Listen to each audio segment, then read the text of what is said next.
Hey friends, it's Sarah Fela here, life and health coach, spiritual director for busy moms. And today we are going to talk about weight loss, and we're going to talk about three myths, three things that I believe are keeping you from reaching your goals that you can totally change and tomorrow, like today, you can change it. But first of all, I always want to remind you that when I'm speaking to you, I am not speaking to you from someone who has not understood the struggle of weight. So my whole life I've struggled. I get it. So everything that you're going to tell me in contrast to what I might tell you right now, I've said it to myself. So I've heard it all. So I just wanted to put that out there at the beginning. You're not alone. You're not crazy. It is work. It is hard. It's ridiculous, right? This whole world. But these are a few tips I want to give you, and three myths that I think might be keeping you a little bit energized. You can tell today it's actually really sunny out today, which is amazing. So where I live, it's often foggy and chilly. So I wrote a couple of things down. So myth number one is that you don't know the right exercise to do in order to lose weight. Have you ever said that? Have you ever said, well, I just don't know what to do. I don't know which thing to do, or I don't have access to the gym, or I don't have access to the weights, or I don't have access to whatever.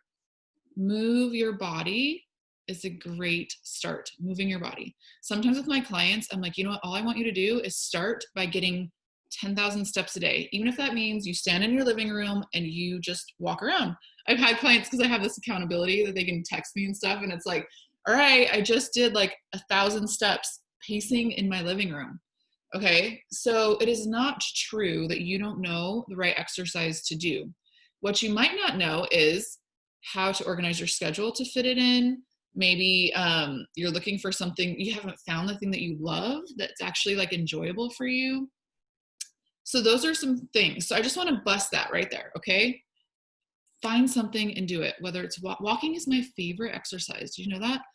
I love spin as well, and I love doing weights and stuff, but walking is something that even, when I studied at IIN, it's what do the centurions do? It's cultures where people, they daily walk. Often they walk with a friend, so they're hitting in that other need as well for, just companionship and connection.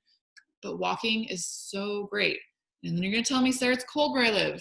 Okay, well, let's find something else. You can get a stationary bike, but I don't have space. Well, can you just shove it in a tiny little spot in your house? What's it worth? What are the, listen to the excuses that you're saying. And then you're gonna tell me, well, I don't have money for it. Save up. What are you buying that you'd be willing to trade in order to have something if working out in your house might be the only option, right? Second myth, same idea as the first one, is that you don't know which which diet to follow. And I get you. There is so much information out there. It's insane, right? Even when I studied, at IIN, it's here we're gonna expose you to 100 different diet theories, because they all work for some. But the biggest thing that I would say to you is that it's not working because you're not giving it long enough. And by long enough, I don't mean 3 weeks. I don't even mean 4 weeks. I mean over the long haul, which is why I now change and I work with my clients for months instead of just this 4-week wham bam or 6 weeks boom boom boom boom boom. Sure, there's a benefit and there's a motivation and there's some connection in there, but we need this to last over the holidays, over the kids going crazy, over whatever vacations, all the different seasons of life. Finding a diet that works for you is key. But it's not that you don't know which one to follow, right? If I asked you right now, what are 3 things that you could give up in your diet that would make you so much healthier, that you would feel so good? You could already tell me 3 things, right? Maybe it's the soda. Maybe it's, oh, well, I don't need to give anything up, but if I just didn't eat as much, right? Or maybe it's on the weekends, I drink too much. Maybe it's, I don't know, just something small. But these are little choices that when we're overwhelmed or when we're stressed out, which is why it's helpful to work with a coach, that it's hard to make these things. It seems so simple, just cut it out. Why can't you? That's where I like to play, right? Why can't you just give up that Coke, right? What is it? What is it feeding you? The third thing is, so this is another myth that I feel like is so, I don't know where, I don't know how we got this, but this idea that like certain people are just motivated and certain people are not. I've had this myself too, right? Where I'm like, how, like, I'm just not one of those people that goes. And here's the deal. There is such a thing as certain people having more energy naturally than you. Like my husband can go all day long. Like he's like taking the boys here and doing this and doing that. Like a good day for him is like packed with people and activity. Like that's like a highlight for him. Not so much for me. But motivation is not the same as energy. Motivation is a choice in my mind, right? Like I don't have to naturally feel like working out, but I can make a choice. And this is where I love Mel Robbins' 5-second rule, where she just says, in your life, start counting down. 5, 4, 3, 2, 1, go. It's our brains that we're fighting. It's our feelings that we're fighting, which is why when I work with you, I can teach you the model. If we're working together, I have a blog post about it. If we're not working together, because you need to identify the emotions that are fueling the reality of your life, right? When we can identify that and then identify the thoughts, we can transform it all. But a lot of it just takes showing up, because I think we see this thing of like, oh, I'm waiting for this like wave of motivation to find me, but it doesn't. But I can tell you what does happen is when you start being consistent, you start getting addicted to that confidence, to that trust in yourself, to that belief in yourself. Still doesn't mean that I wake up motivated every day. Right now I'm loving spin. Like I love the spin bike. I'm not like motivated to do it, but I'm starting to like crave it. But even on the days that I don't crave it, I'm like, oh, I don't need to do it. I just do it. It's a decision that's made, and I don't allow my emotions or how I feel to dictate what I'm going to do with my life and my day. So those are 3 things that I just want to put out there for you to consider, right? Just move your body, find a diet that works. Sure, there might be a way of eating that works better for you based on your body chemistry, and we can look at that together, based on how you want to live, based on your family. Just there's all kinds of different things that we can look at. But the truth is, you already know a few steps that you can take no matter what your diet is, right? And then that also just points to that, let's get together so we can work on the bigger picture of what is going crazy in your life that food is numbing, masking, fulfilling. And so that's why it's good to work with a coach also, because sometimes when you go to remove that, that's a security blanket for you. That is something that is providing you comfort. It's hiding grief. It's keeping you hidden from like reaching your goals. Like there are so many different ways that this plays out. And because food is something we need in our life, right? Like it's not like if you're an alcoholic, we can say, hey, just stay out of the bars, like just don't drink.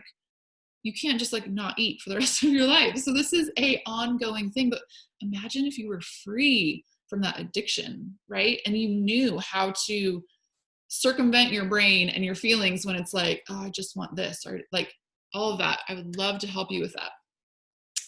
So, and the motivation myth, it's not coming. Just act as if you're never going to have it. And then on the days that you might feel it, be so grateful. Be like, oh, wow, that was a random gift. Like, I can't believe that happened. As opposed to assuming the alternative, which is like, I'm going to forever feel motivated and want to do all these things. Probably not going to happen. So the other thing I often ask my clients is, how would you show up today if you were energized, if you were healthy, if you were confident? What would you do?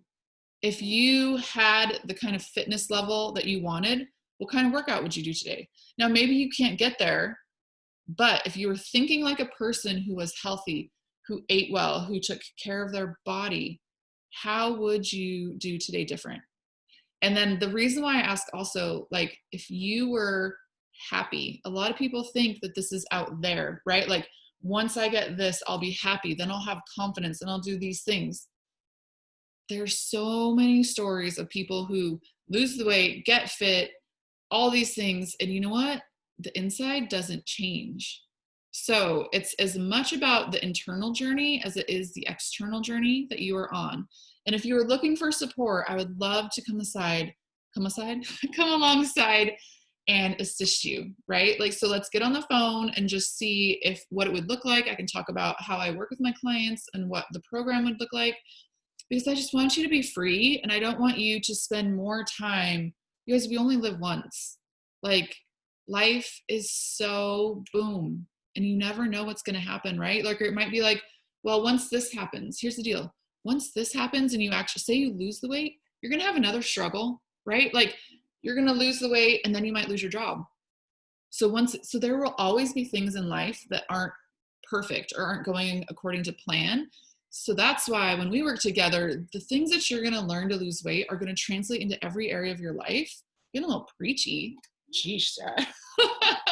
No, it's just because I feel passionate. And I think too, in this season of life right now, like, I just know so many moms who are so overwhelmed and are just, there's just a lot going on. And so I want to offer that support to you because it doesn't have to feel crazy. And there are ways through, and you can learn to manage your mind and manage your emotions and then create the existence that you want so that you're showing up as the woman that you want to show up as. And even as the woman who might surprise you that you're like, wow, I never even knew she was in there. Okay, I'm going to wrap this up. Message me or however you're watching this, you know, if it's on Instagram, Facebook, on my website, just say, hey, Sarah, I would love to chat. And then we can talk about what working with me would look like. And I hope you have a great and beautiful day. And I will talk to you later.